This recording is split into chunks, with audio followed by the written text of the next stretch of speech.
हर हर महादेव। 14वां अध्याय नाग पंचमी व्रत। भगवान शंकर ने सनत कुमार से कहा, अब मैं तुम्हें श्रावण शुक्ल पंचमी को किए जाने वाले व्रत नाग पंचमी के बारे में बताता हूँ। ध्यान पूर्वक सुनो। साधक को चाहिए कि वे एक दिन पहले केवल एक समय भोजन करे। पंचमी वाले दिन स्वर्ण या रजत निर्मित नाग वाले नक्त व्रत करना चाहिए। नक्त व्रत कर रख कर बढ़ई या कुम्हार से 5 फनों वाला नाग बनवा कर उसकी पूजा करनी चाहिए। अपने घर के मुख्य द्वार के दोनों तरफ गोबर से 5 फनों का नाग बनाकर कटोरे में दूध रखकर उसकी धूप दीप गंध अक्षत करवीर मालती चमेली और तथा चंपा के फूलों से पूजा करनी चाहिए। ब्राह्मणों को शुद्ध घी के लड्डू तथा खीर का भोजन करवाना चाहिए।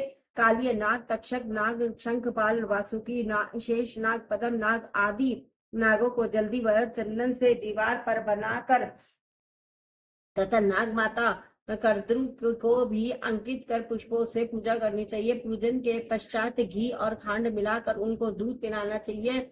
उस दिन लोहे की कढ़ाई में पकवान बनाने वर्जित है। गेहूं और दूध की खीर बनाकर भुने चने, धान का लावा और भुने जौ नागों को देना चाहिए एवं स्वयं भी उपरोक्त वस्तुओं का भोजन करना चाहिए। परिवार वालों को भी भोजन में ये ही वस्तुएं देनी चाहिए। सांपों की भांति से के पास गान वाद्य द्वारा उत्सव मनाना चाहिए। ऐसा करने वाले मनुष्यों को जीवन भर कभी सर्प डसने का भय नहीं रहता। सर्प के दर्शन करने से ही मनुष्य अधोगति को प्राप्त होता है। सर्प तमोगुणी होता है। विधि पूर्वक ब्राह्मण सहित नाग का निर्माण कर पूजा करनी चाहिए। इस तरह 12 महीनों की शुक्ल पक्ष की पंचमी का व्रत करना चाहिए। वर्ष के समाप्ति पर शुक्ल पक्षी पंचमी को फिर से नागों का पूजन करना चाहिए। श्री नारायण जो सब स्थानों पर स्थित है, सब वस्तुओं को प्रदान करने की क्षमता रखते हैं, जो अपराजित हैं, उनको स्मरण कर निम्न वचन कहना चाहिए। हे प्रभु, मेरे वंश में हमारे पूर्वजों में थे जो भी सर्पों के दंश से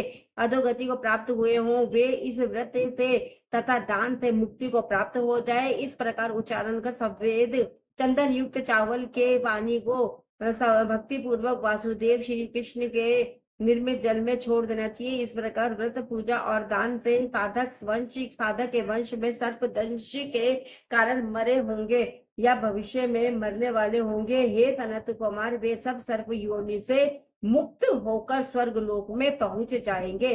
इस प्रकार व्रत करने वाला अपने वंश का उद्धार कर शुद्धि के सानिध्य में पहुंच जाता है। हे सनत कुमार, जो मनुष्य नाग की हत्या करते हैं उनके परिवार में अगले जन्म में पुत्र नहीं होता, और यदि होता है तो अधिक समय तक जीवित नहीं रहता। महिलाओं की कृपणता के कारण भी प्राणी को सर्प योनि प्राप्त होती है। जो दूसरों की अमानत हजम कर जाते हैं, वे भी सर्प योनि में जाते हैं। जो प्राणी विभिन्न कारणों से सर्प योनि में चले जाते हैं, उनके उद्धार का एकमात्र रास्ता नाग पंचमी का व्रत ही है। जो प्राणी नाग पंचमी का व्रत तथा नाग पूजा करते हैं, उनकी भलाई के लिए नागों के स्वामी शेषनाग और वासुकी नाग भगवान विष्णु से तथा भगवान शंकर से हाथ जोड़कर प्रार्थना करते हैं। शेषनाग और वासुकी नाग की प्रार्थना पर भगवान विष्णु तथा भगवान शंकर उन लोगों की सब मनोकामनाएं पूर्ण करते हैं जो वे प्राणी नागलोक में अनेक तरह के भोगों को भोग कर बैकुंठ में जाते हैं। हर हर महादेव। 14वां अध्याय पूरा हुआ। श्री शिवाय नमस्तुभ्यं। ओमकारेश्वर ज्योतिर्लिंग महादेव की जय। राधे राधे।